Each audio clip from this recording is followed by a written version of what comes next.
You've reached Conversation with Mr. A. This is your host, Anthony Apostilla. Thank you for listening. Let's get right to the episode.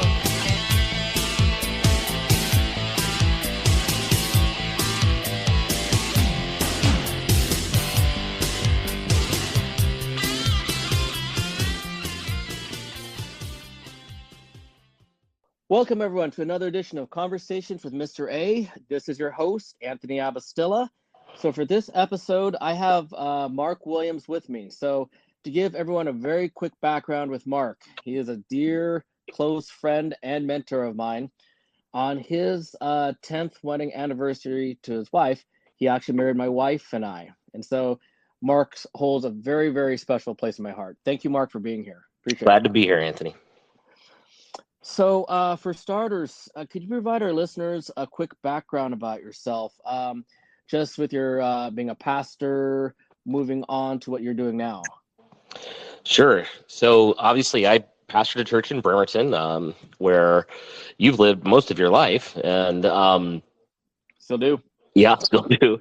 And in 2008 or late 2007, I resigned there. 2010, my wife and I had the opportunity to work with a church plant down in the Puyallup area, and we moved from Bremerton to the Puyallup area.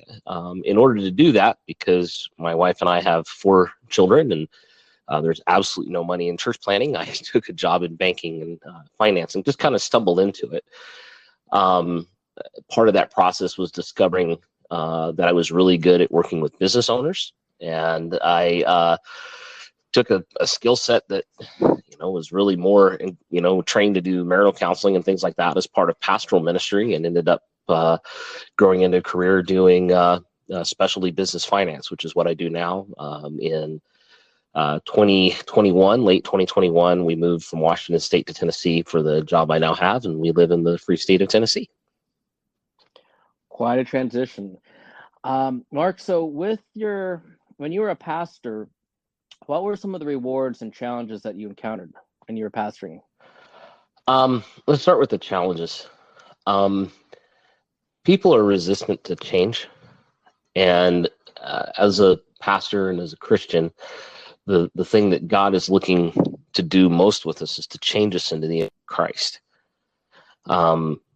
We resist those things because we want what's comfortable. We want what's easy for us instead of the things that challenge us, that move us, that bring us into the image of Christ.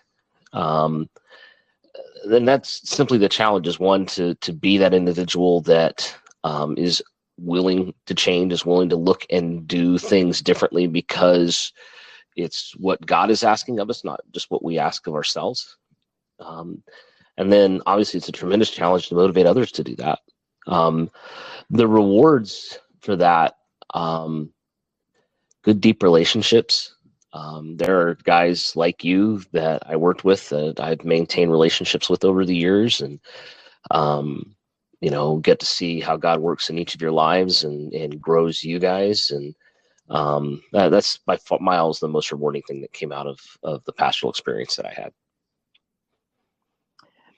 You also mentioned that now you are working in the finances, financial advisor, working with others.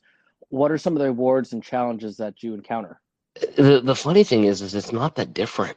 You and I had a conversation about this a while back, just even preparing for the podcast. One of the things that as an individual that I want to be doing is seeing where God's at work around me and joining in that work. I don't need to invent it. I just need to get involved with what he's already doing. And it's funny, as I go and talk to the business owners that I work with on a regular basis, I have spiritual conversations that come up. They know my background. They bring me, the issue they're having in the marriage, the challenge they're having with parenting, the very real problem that is both business related and spiritually related, connected to whatever's going on in their business. It's incredibly rewarding. It's not something I would have anticipated. I've actually told people this, is that I feel like I have more spiritual conversations doing this than I did when I was a pastor. That's not an exaggeration. How so? It's funny because and this is true, I think, anywhere in life, when you become somebody that people trust to bring their problems to you, they come to you with them. And that's not a work of Mark, that's a work of the Spirit of God. in people's hearts and minds and lives. And those opportunities just come up. Like, God provides them in accordance with the gifting that he's given and the challenges that people normally face. And, if they find somebody that can help them walk through it, they're probably going to do that. And that's the way I look at it, is the only reason God brings those things along is because he's showing me something he wants me to be involved in. It's hard to put anything more to it than that. I don't go seeking it out. It comes along. One thing that I've known about you over the years, and this is very true, is relationships are a big thing for you, and so is mentoring. In fact, correct me if I'm wrong, but I know you seem to be someone who prefers deep relationships over surface relationships. Can you kind of go into details a little bit about that? Because I know that about you very well, about relationships. I wouldn't say that I have a ton of deep relationships. That's definitely not the case, but I think it's fair to say that. Yeah, I'm not. Okay. Not to say that I value those is the point, right? I don't. In business and in the industry that I'm in, I'm going to have thousands of surface relationships, but those aren't the ones I value. Right. Like I have the value that I have to have on them in order to do my job. Sure. But in terms of the ones that I concentrate on, that I focus on, that I want the deep ones to go deeper, and that's true in my marriage. That's true with my kids. That's true with the close friends that I have. I want deeper relationships to grow deeper. I'm not, it's funny because I'm in a job where I'm, in the public realm, and even to this day, I stand up and get in front of people, and talk all the time. It's something I'm good at, something I've trained a lot for. I'm an introvert. I'm not an extrovert, right? I want deeper individual relationships with specific people as opposed to surface relationships with lots of people. That's just me as a person. I'm curious. Well, with me, it wasn't hard for me to open up to you, but how do you get people to open up? Because I would imagine it probably takes a little bit of work to get people to, open up and share deep things. In the end, you ask questions, and you can't be scared of where those questions lead. When you ask questions of people, you're going to poke at things in their heart, and sometimes it makes them uncomfortable, right? And to be honest, my mind works differently than most people. I'm a pretty rare person when it comes to personality type and the way that I do things. And, it's an overused statement in society today. I'm a bit of a unicorn. I'm a rare individual. And so asking the questions and asking them in a way that other people aren't used to thinking of, it tends to bring people out of their shell a little bit, right? Especially when you are asking them something that they've never been asked before. And it forces them to think about the answer. And because it forces them to think about the answer, they're more likely to give, we'll say, a filtered, honest answer. And then you poke at the filtering because you see it, right? And then put some version of the truth in there. And then you poke at the things that you say, that's not quite right. And you just keep poking until you get to the bottom of whatever is actually going on in their heart. I think that that's a process that's guided by the Spirit of God as well, especially in situations where it's a spiritual conversation, right? Where God brings the things to hearts and minds and me and in the person I'm talking to get to whatever's going on with them. You've been on the receiving end of that several times. Yes, I have. So, not a bad thing. No, it's in the end, it's not. I'm not going to say I haven't had rough or tough conversations that were difficult. Yeah, you and I've had a couple of those. But in the end, it's not a bad thing. There's times what's discussed is bad, not with you, but with others. I've had some pretty rough discussions over the years, stuff that honestly, in a couple of cases was criminal. But in the end, you're going to expose things, and that's the role of a good mentor. That's the role of a good teacher. That's the role of a good advisor, is to poke at the things that are wrong and help other people fix it. And it's not that I'm the arbiter of what's right and wrong, but to try to help people. I try to ask questions that help people focus on what's actually going on in their life, like what's actually the causes underlying what they're dealing with. And that they tend to see that as helpful, even if it hurts. It's kind of like you got to pull the Band-Aid off. Sometimes, it is going to hurt a little bit, but it's got to go. Here's a question for you. So just on that topic, when you expose the things that are going on, how do you deal with those that get defensive? Because I can imagine you've dealt with individuals get really defensive, and well, do I dare say they may shut you out?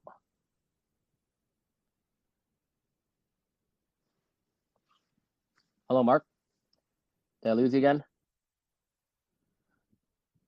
Hello? Oh, you there? Yeah, I'm here. Sorry. That's okay. Defensiveness happens. I mean, it does. That's often, it sounds bad. I just blow right through it, ignore it. Really? Right. Just start asking. Yeah, you're asking the questions, and if you're convincing them that you have their own best interest at heart by asking those questions, then they don't typically get defensive. It's not that it doesn't happen. It's that you got to circle back and remind them, I'm asking these questions for your sake, not for my sake, and circle back around. That's one of the things that's easiest about business owners. You've heard me say this before. Most of the stuff in terms of talking with business owners and being the advisor that I am with them now, most of that connects back to the training I had as a marital counselor. Mm-hmm. And the trick is with marital counseling is people are usually trying to hide what's wrong. That's not always true, but we'll say about 85-90% of the time when a couple sits down with a marital counselor, one of them's looking for an excuse to leave. They want to be able to tell their friends, even the marital counselor said, ... Right. And so your first job is to get them to see like you can't fix the other person. You can only change yourself. And here's what you're doing wrong. So you spend the first 3 or 4 sessions just trying to get them to believe that over whatever the excuses that they're trying to give you. Right. Business owners, that's often not the case. They rarely have people that truly understand their business talk to them. Even people within the same industries that they work in, they don't always get what they're, everybody does something a little differently. Everybody has a little different business model. Everybody has a little different practicality involved, right? And in the end, like that changes things over time. And people are, when you sit down and you start asking questions and you usually 20, 30 questions in there, convinced that, man, this person is trying to actually understand my business, they'll tell you whatever you need in connection with that business. And if it starts going in spiritual directions, which I don't make it do, they bring that up. God prompts them and they bring that up through his spirit, then away we go. Right. But the defensiveness I find usually comes in situations where people are coming to me rather than when I'm going to them. Meaning to say, like, they want to have the conversation, they've requested the conversation. Is usually that's where the defensiveness pops up, because they've set a predetermined objective in their head for talking with me. And if they have that predetermined objective and they're not getting to that objective, it frustrates them and they get defensive. If it's a situation where they're like, oh, maybe Mark can be an advisor, then they're far less likely to get defensive, because the idea that I have their best interest at heart is at the core of even answering the questions. I know you mentioned just a little bit ago about when especially marital counseling, that people are trying to hide. People try to hide things. Yeah. I'm assuming you've also caught that with other people outside of marital counseling. How do you catch those hints that people are hiding things? So first off, there's a difference between consciously hiding things and unconsciously hiding things, or subconsciously hiding things. Mm-hmm. Sometimes we don't like to admit the truth to ourselves. The subconscious ones are the very basis of what I'm trying to pick out the person, what they're saying. Okay. Right. Like they don't realize that I'm not going here because it hurts. Right. So you step on the spot that hurts until they go, ow. And then you point out to them how painful it is and what kind of difficulty it's actually causing them and what they can do to fix it. If they're consciously hiding things, that's that honest, dishonest thing, isn't it? Mm-hmm. Right. If they're not willing to discuss, and you keep poking at it and they keep turning you away from it, then there's only so much you can do with that conversation. They're the ones that got to be willing to address what's actually going on. I'm sure you've probably had a few people that can go either two ways. They'll eventually open up, or they just completely abandon everything altogether. Am I right on that? Yeah, that's fair. And I don't. There's no spilled milk there. Like when I have the freedom to do this in the job that I work in. If I got a business owner that's trying to hide crap from me, I really don't want him as a client. That's fair. That's It's more usually than that fair. simple, right? Because like that's for what I do now. That's a very strong basis for. It's a very relational type role, and if I don't have that kind of relationship, then I'm not required to maintain that relationship or keep that client. Fair. Okay, I'm gonna move the thing a little bit. Just when we talked about the background, he moved obviously from Bremerton to Puyallup, and eventually from Puyallup to to Tennessee. Big chances. Big, no, those are, I wouldn't say chances, but those are some big milestones, just big things. I guess my question is, what would you tell our listeners about the importance of taking chances and betting on yourself, especially if God is moving, you? Um, this is gonna sound funny. I don't see them as chances. Okay. If God's moving, you go. It's just that simple, Mm-hmm. right? If you truly believe it's something that God's sending to do, then you go. Period. Done deal. Right? I'm not. I don't get to question that. Like for us, like the whole, like obviously, like well, my wife and I started our marriage that way. Like neither of us are from Washington State. We met in college in North Carolina. 3 weeks after we were married, we were hopping in a U-Haul, leaving North Carolina. She's from upstate New York, and we left our families, left our homes, left the people we knew, and drove 3,500 miles so I could go to graduate school in Tacoma. Like that's what brought us out to Washington Place in the first place, was feeling like God said go, so we went. The same thing's true with leaving the Tacoma area and going to get Bremerton to pastor, and then at the time frame, like we were in just an outright holding pattern for 2 years until God opened some doors and took us down to Puyallup to help in a church plant down there, and God kept us there for about 10 years, and then some other things kind of changed around, and COVID, and we really had a lot of uncertainty. The 2020, say September 2020 to September 2021 was a giant. We have no idea what's next. Mm-hmm. When God said go, we went. So I don't look at that as like, they're milestones. Yeah, they're big things. I look at it as they are. I'm not saying they're not. I'm just saying that they weren't things that were just done because, hey, Mark and Jen wanted to change. We wanted to do. No, it was because God moved, God worked, and we went. We'll go along with that. I don't want to run from it.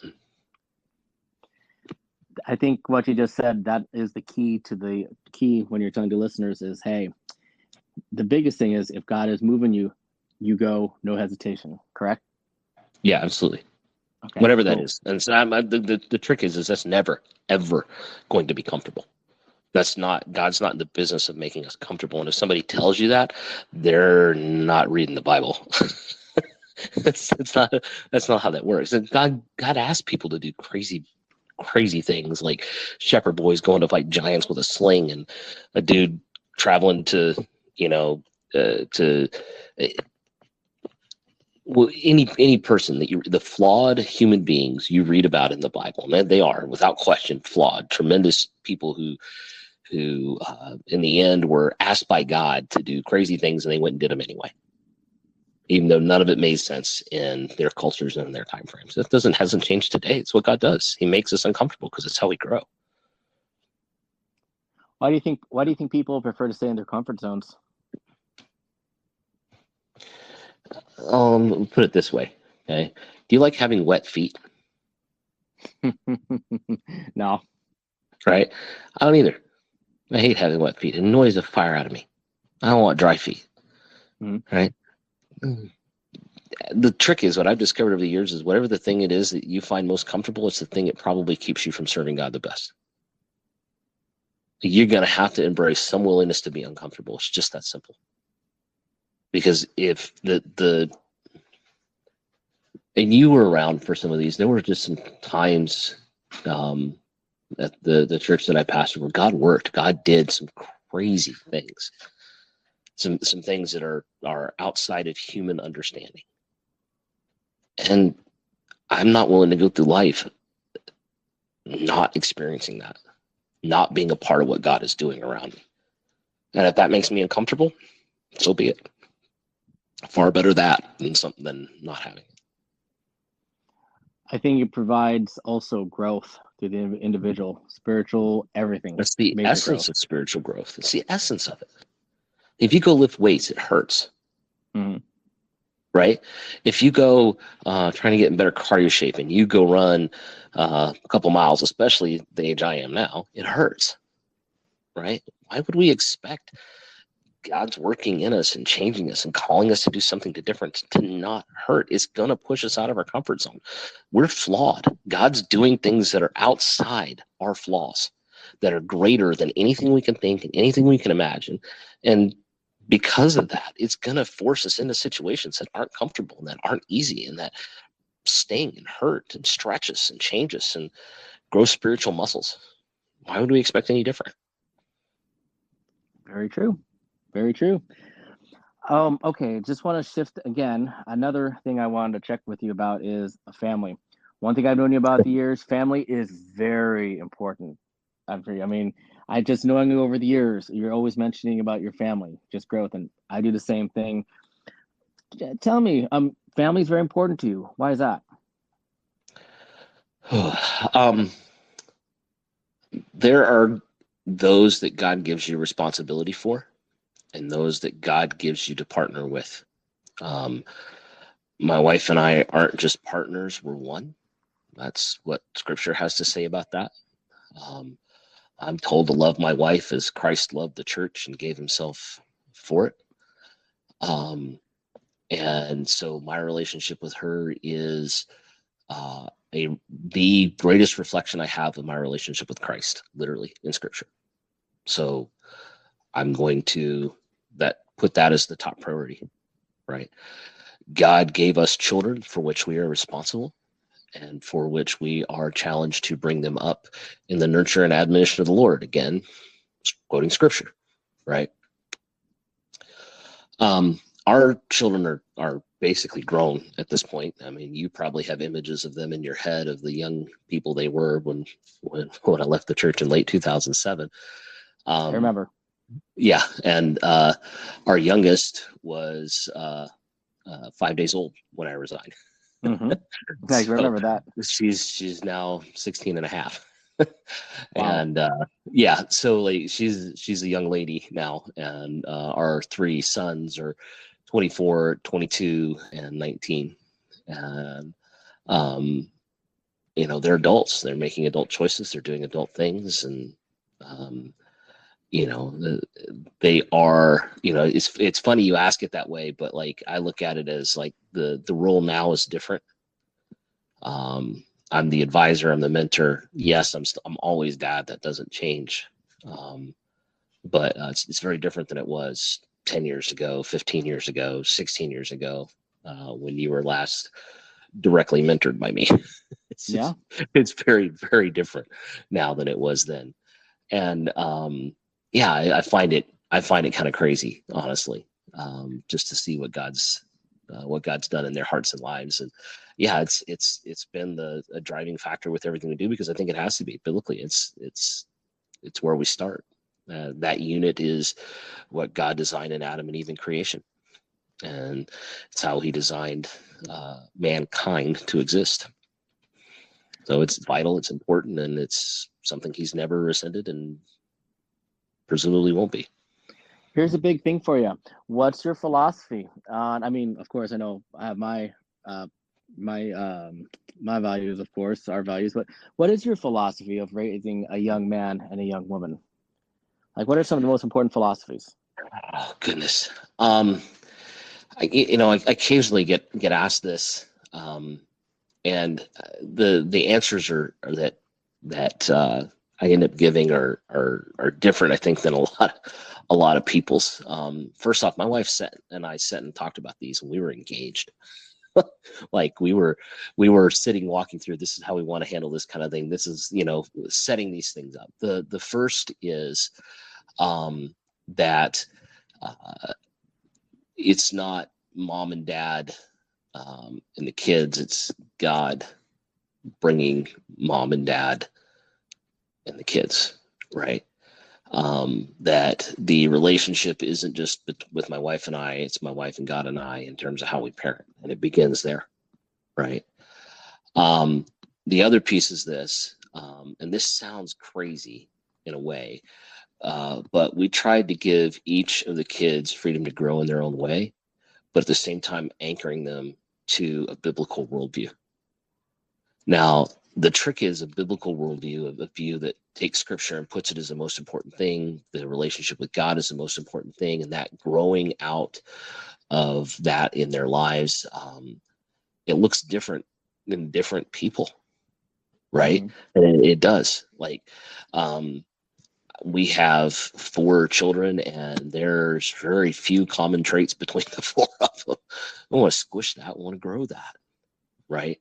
So it's, in the end, it's, I want people who, I want to be a parent of children who love God, love people, and want to do what he wants to do in their lives. And that's a growth piece for me. It's going to be a growth piece for my kids, and they're going to screw it up, and, you know, they're going to get it right. And we tried to, well, from a parenting philosophy perspective, deal with that in such a way that they had the freedom to fail, but also the freedom to grow, grace, forgiveness, peace in our home. Jen and I don't fight, or so rarely fight that it's difficult. We joke, we have our annual fight deciding how the lights are going to go on the Christmas tree. That's kind of our annual tiff with each other a little bit. But we're, as that goes, we work very much, have a peaceful home, ask the kids to bring in the same. And it's funny, especially our older 2 who have been out and away and are back, and they tremendously value the peace in our home. That was a piece, that a PIECE thing that mattered a ton to us, was that the home was peaceful, that it wasn't angst ridden and challenge driven, that it was, we love each other and we treat each other like that. And that was necessitated because it's what God calls us to. And then, yes, you discipline. Yes, you challenge them to grow. Yes, you set expectations, but you do that in the context of what God has for them, not what we have for them. I'm not telling them they needed to do X or Y. I've never so much as told them how they had to cut their hair. Refused to do that. What I did do was point them to scripture and what the traits that scripture had to say. And when they come to me with a problem, the first thing I do is take them to a passage of scripture and walk through how that passage of scripture fits to the problem they're having, and ask them what they need to do. Especially as teens and adults now, that's the model. My job's not to tell them do it this way. My job is to challenge them to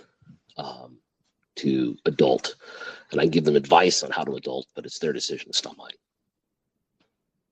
And we tried to start that as early as we could. Right? I wanted that decision-making capability that was based out of a worldview coming when they were 9, 10 with small things, and then 13, 14 with bigger things, and usually had some kind of flaming failure around 14 or 15. Nothing like major, but it was there, and then go from there. With the intention, you're doing that with the intention for them to be able to make their own decisions, correct? Yeah, absolutely. Yes, absolutely. Usually by the time they were 16, 17, and 18, it was more, hey, I'm thinking about doing this. Okay, great. Let's think through it. All right, go for it. I ceased having to tell them what to do. Now, there's occasions, and there's certainly, 1 or 2 that are challenged, and, more than the other 1 or 2, but, it's, as a whole, I wanted to stop having to tell them what to do when they were younger. Makes sense. Okay, Mark, we're almost at the end of the interview. Let's make it fun here. The very end of the interview, I always do this thing called word association. And so I'm going to give you a few words, 1 or 2, 3 words, and just tell me the first thing that comes to mind. And these are just fun little ones. Our listeners know the one thing I really absolutely despise is pickles. Let's start with pickles. Great on a sandwich. Okay. Barbie. Gross. Rap music. Underappreciated and overappreciated at the same time. Okay. Country music. Gross. And I know that's wrong for living in Tennessee. I cannot stand country music. Never have been able to. I'm surprised. I would have Can't thought. stand it. Okay. All right. How about heavy metal? I'm always down for a good headbang. Okay. Horror movies.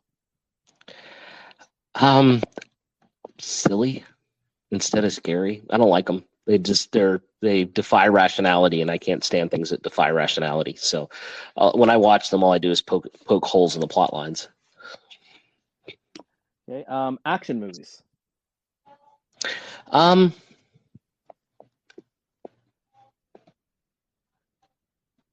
Challenging. Okay. Pizza. Yummy. Asian food. Yummy. Baseball. Fun. Football. Fun. MMA. Huh. Fun to watch. Wouldn't want to do it. Nah, that's me either. How about this one? WWE. This is funny because like my word association here is radically different than yours, and it's probably the single biggest disagreement we've had over the years, right? That's why I'm laughing. I have it the same. I have basically the same reaction to that I have to horror movies. I just poke holes in the plot lines. No worries at all. Because it's all plot lines. I kind of figured. Yep. Yeah. Okay. Last one. How about relationships? Life. Awesome. Well, Mark, we're at the end. Any final words that you would like to tell our listeners? The most important thing in life is your relationship with God. That is what brings life. And if you have him, it brings life into every other relationship you have.